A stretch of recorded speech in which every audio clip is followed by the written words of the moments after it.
Assalamualaikum warahmatullahi wabarakatuh, teman-teman di mana saja berada. Apakah seseorang mungkin menjadi wali Allah? Saya akan mencoba sedikit membahas tentang masalah yang memang jarang sekali dibicarakannya. Dan mudah-mudahan saya diberikan kelancaran di dalam menyampaikan guna untuk sebuah hasanah ilmu, menambah wawasan dan pengalaman. Meninjau perkataan tadi, bisakah seseorang menjadi wali Allah?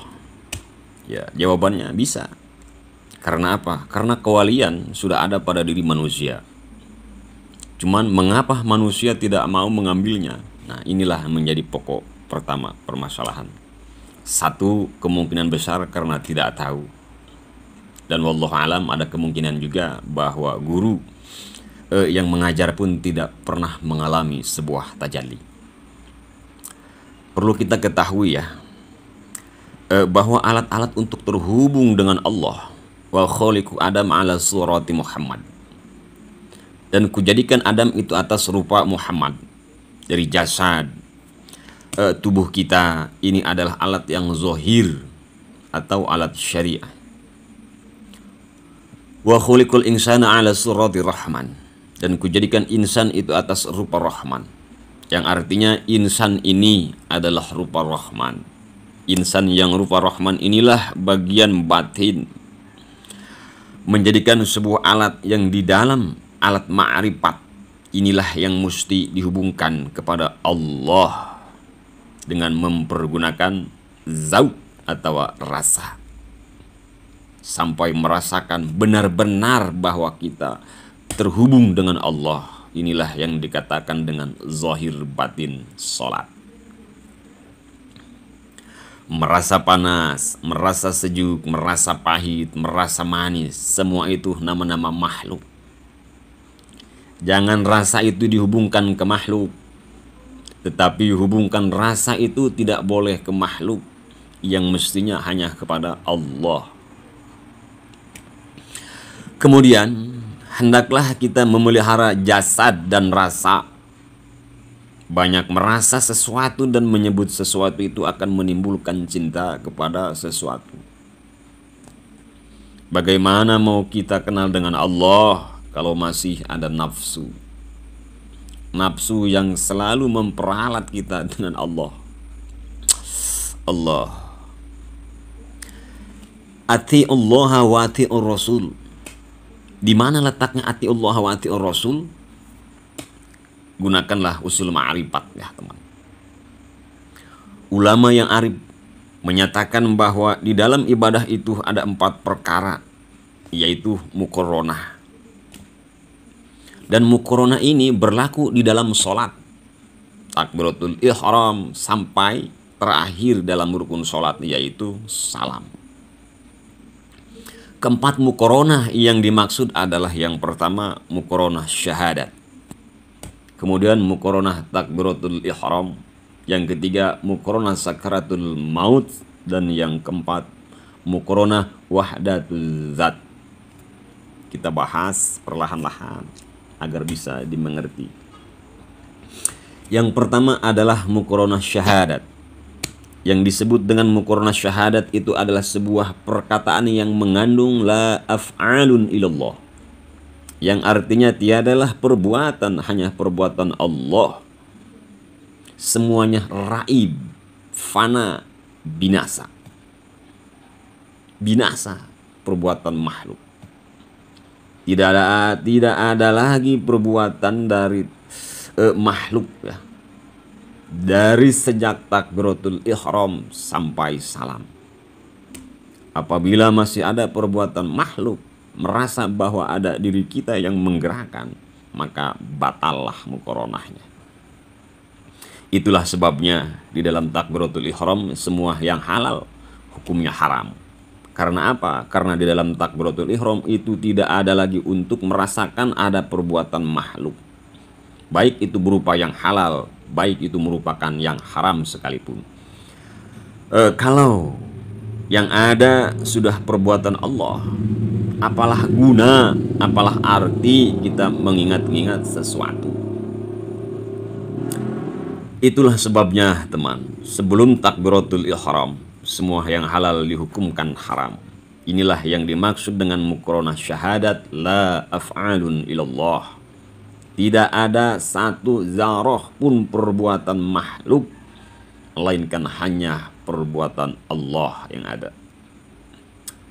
Kemudian nomor 2, yaitu muqaranah takbiratul ihram, yakni sempurnanya takbiratul ihram dalam simpulan kata la asmaun ilallah, yang mengandung arti tiada yang mewujud segala nama, hanya Allah, raiblah ruhani, segala rasa ruhani termasuk perasaan senang, perasaan indah, perasaan sedih, keinginan melihat, mengalami ini, itu, dan lain sebagainya. Tidak ada lagi raib rohani tersebut. Itulah simpelnya. Kemudian nomor 3, ada muqaranah sakratul maut, yaitu fana sifat yang memiliki kandungan arti la mawjudun ila sifatun ilallah. Tiada yang mewujud segala sifat, hanya Allah, raiblah ruh, yakni jenis yang mutlak, itulah Roh Kudus, ruh yang suci. Maka kelihatanlah siapa yang raib kepada Allah dan kekal dengan Allah kalau bukan jenis yang mutlak. Jadi antara jasmani, ruhani, nurani, dan robbani, semua raib bersama jenis yang mutlak. Sempurnalah, akmalah dengan Allah. Selain dari jenis yang mutlak, nafilah, tidak bersama-sama ataupun tidak besertaan. Yang terakhir ada muqaranah wahdatuz zat. Kita harus memiliki pandangan lihatlah asalnya diri.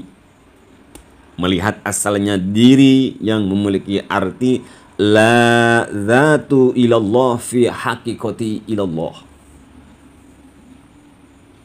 Asal diri terdahulu dan hendaklah dimatikan dirinya terlebih dahulu. Sebab Nabi Muhammad SAW bersabda, mutu qabla an tamutu, yang artinya matikan dirimu sebelum kamu mati. Seperti halnya kita berdiri di sajadah sebelum takbiratul ihram, matikanlah diri kita.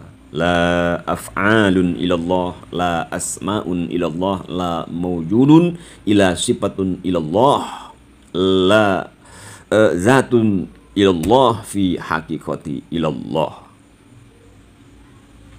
Setelah itu kemudian masukkanlah hakikat tauhid yang memiliki kandungan arti la mawjudun ilallah, tidak ada wujud melainkan hanya wujud Allah.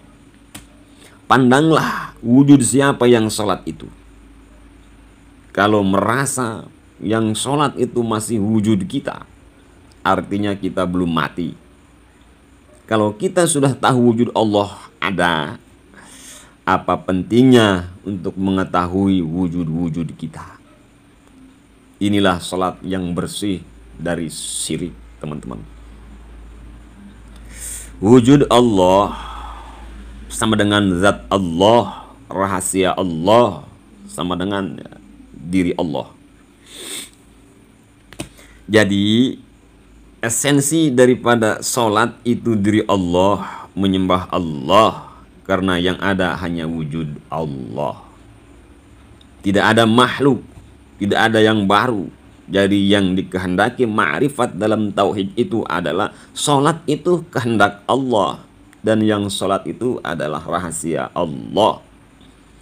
Inilah pandangan orang ma'rifat. Sudah diri Allah memuji Tuhannya. Jadi praktik di dalam ibadah, matikan dulu diri kita sebelum sholat. Karena apa? Karena di dalam sholat ini raib semuanya, alias mi'raj, yang mesti diucapkan dalam berdiri di atas sajadah sebelum takbir, yaitu keempat perkataan muqaranah yang telah saya bahas tadi. Kemudian baru memasukkan hakikat tauhid setelah itu pandanglah. Mematikan diri di dalam sholat itu bukan meniadakan diri, bukan pula mengosong-osongkan diri, dan bukan pula membuang-buang diri. Ada. Dan juga bukan merasa-rasakan diri. Ya.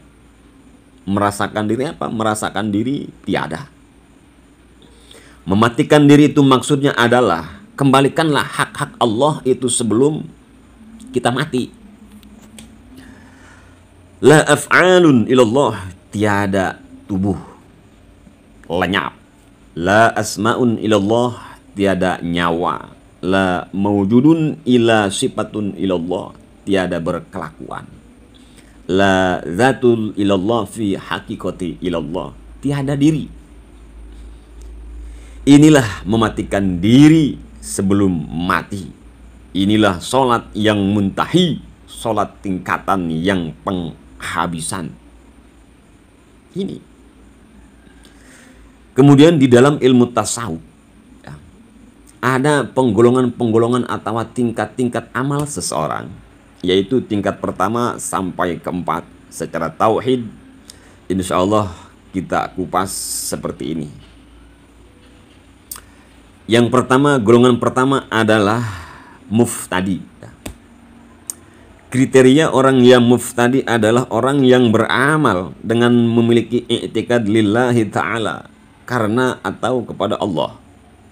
Orang ini masih berkutat di dalam masalah kelengkapan syarat dan rukun untuk menghadap Allah, yaitu masih bersifat dari dirinya kepada Allah. Kemudian nomor dua ada yang disebut dengan mubtadi. Mubtadi ini memiliki kriteria orang yang beramal dengan i'tikad minallahi ta'ala, dari Allah. Kemudian orang ini memiliki pandangan memandang dari Allah sehingga dirinya bisa beramal ibadah. Masih bersifat dari Allah kepada dirinya. Kemudian ada yang nomor tiga adalah golongan mutawasit, pertengahan. Kriteria orang yang memiliki tingkatan mutawasit adalah orang-orang yang beramal dengan i'tikad billahi ta'ala, dengan Allah. Orang ini memiliki pandangan dengan Allah lah sehingga dirinya bisa beramal ibadah. Masih bersertaan dirinya dengan Allah. Kemudian ada yang keempat, terakhir, inilah yang sebenar-benarnya tingkatan golongannya, yaitu golongan muntahi. Orang yang beramal dengan i'tikad lillahi ta'ala, minallahi ta'ala, dan billahi ta'ala, sekaligus memiliki sebuah pandangan semua sehingga tidak dipandangnya dirinya ada. Yang ada sudah perbuatan, kelakuan, asma, dan zat Allah semata. Tiada merasa ada diri lagi. Sudah semuanya Allah semata, bermanunggal. Kemudian untuk sempurna mengetahui Allah, ketahuilah dulu asal diri. Kenapa? Karena bukankah yang dijadikan Allah itu zat, sifat, asma, dan af'al? Ini yang perlu diketahui. Karena kata Ibnu Abbas radhiyallahu anhu kepada Nabi Muhammad sallallahu alaihi wasallam, "Ya Rasulullah," atau "Ya junjunganku, apa yang mula-mula dijadikan Allah Ta'ala?" Kemudian Nabi Muhammad sallallahu alaihi wasallam menjawab, "Innallaha khalaqa qalbal asya'i nurun nabiyyika." Yang artinya sesungguhnya Allah telah menjadikan yang mula-mula dari segala sesuatu ialah cahaya nabimu, yaitu Nur Muhammad. Nyatalah nur nabi itulah mula-mula dari sekian alam. Kemudian kata Abdul Wahhab Asy'arani radhiyallahu anhu, Nabi Muhammad sallallahu alaihi wasallam berkata, "Innallaha khalaqan nurin nabi Muhammad sallallahu alaihi wasallam min dzatihi wa khalaqa nuri alam." Yang artinya sesungguhnya Allah menjadikan ruh Nabi Muhammad SAW dari zatnya, yaitu dari zat Allah, dan menjadikan ruh itu sekalian alam dari Nur Muhammad. Sadarilah segala sesuatu jenis yang zahir, ya, jasad ini jasadiyah dari Nur Muhammad, sedangkan ruh-ruhnya dari zat Allah. Pandanglah diri kita, jasad ini Nur Muhammad, ruh ini dari zat Allah, sifat dan zat itu satu. Saya beri contoh, ya, agar paham kepada apa yang saya sampaikan. Kalau ketan dengan ragi, ada kan, menjadi satu, maka dinamailah tape atau tapai, ya. Kalau zat dan sifat satu, maka dinamai diri siapa diri kita ini.